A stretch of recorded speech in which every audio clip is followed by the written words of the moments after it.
स्वागतम सुस्वागतम। वर्तक कुटुंबियांतर्फे सर्व गणेश भक्तांचे हार्दिक स्वागत। भक्तजन हो, अवकाशात असंख्य आकाशगंगा आहेत। त्यापैकी मिल्की वे ही आकाशगंगा आपल्या डोक्यावरती दृष्टीस पडते आहे। आकाशगंगेच्या केंद्रस्थानी सूर्य, पहिल्या कक्षेत बुध, दुसऱ्या कक्षेत शुक्र, तिसऱ्या कक्षेत पृथ्वी, चौथ्या कक्षेत मंगळ, पाचव्या कक्षेत गुरु, सहाव्या कक्षेत शनी, सातव्या कक्षेत युरेनस व आठव्या कक्षेत नेपच्यून आहे। आपली पृथ्वी ही सूर्यमालेतील कक्षेत तिसऱ्या स्थानी आहे आणि पृथ्वीपासून सूर्याचे अंतर हे 93 दशलक्ष मैल आहे। सुमारे 150 वर्षांपूर्वी ब्रिटिश खगोलशास्त्रज्ञ रिचर्ड कॅरिंग्टन यांच्या दुर्बिणीमध्ये तीव्र प्रकाश चमकला। त्यामुळे त्यांना काही दिसेनासे झाले। प्रथमदर्शनी त्यांना वाटले की एखादा धूमकेतू आला असावा, म्हणून त्यांनी त्या घटनेकडे दुर्लक्ष केले। मंडळी, त्या दुर्बिणीमध्ये दिसलेला प्रकाश हा साधा नव्हता, तर एक प्लाझ्मा बॉम्ब होता। त्यापासून निघालेल्या ज्वाला 48 कोटी किलोमीटर प्रति सेकंद इतक्या प्रचंड वेगाने पृथ्वीकडे सरकत होत्या। या घटनेच्या दुसऱ्याच दिवशी या ज्वाला पृथ्वीच्या चुंबकीय क्षेत्राला धडकल्या व त्या ज्वालांमध्ये असलेले तीक्ष्ण कण पृथ्वीवरील वातावरणात शिरले।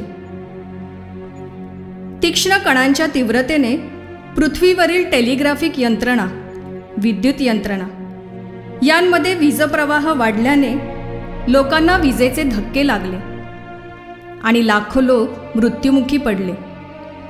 परिणामी विनाश वाढत गेला।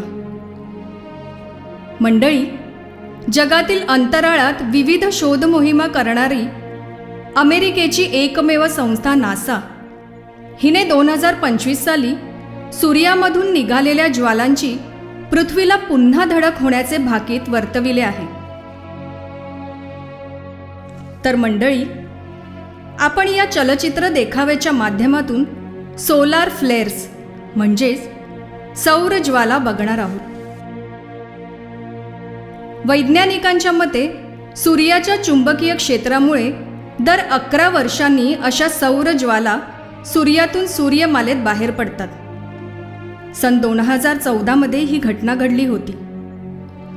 त्यावरून पुढील वर्षी म्हणजेच सन 2025 मध्ये या घटनेची पुनरावृत्ती होणार असे वैज्ञानिकांनी भाकीत केले आहे। अंदाजे 5,500 उपग्रह व अब्जावधी उपग्रहांचे अवशेष पृथ्वी सभोवतालच्या वातावरणात आहेत। सौर ज्वालेतील धडकेच्या तीव्रतेने उपग्रह किंवा उल्का पृथ्वीच्या वातावरणात प्रचंड वेगाने फेकल्या जातील।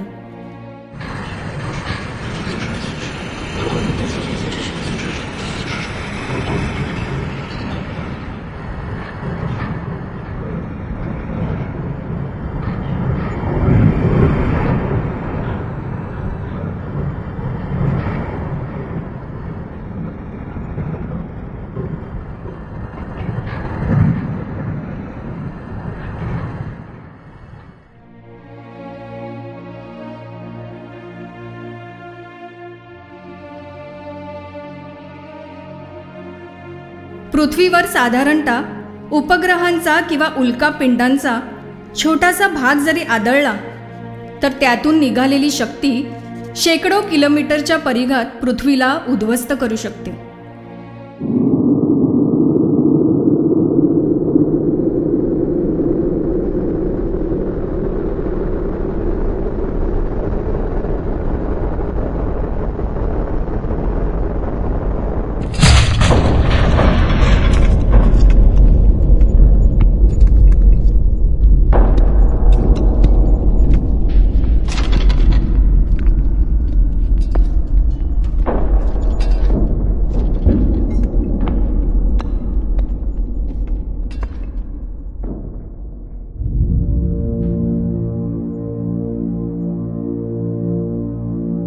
यापूर्वीही वैज्ञानिकांनी वेळोवेळी संशोधन करून पृथ्वीला वाचवण्याचे प्रयत्न केले आहेत.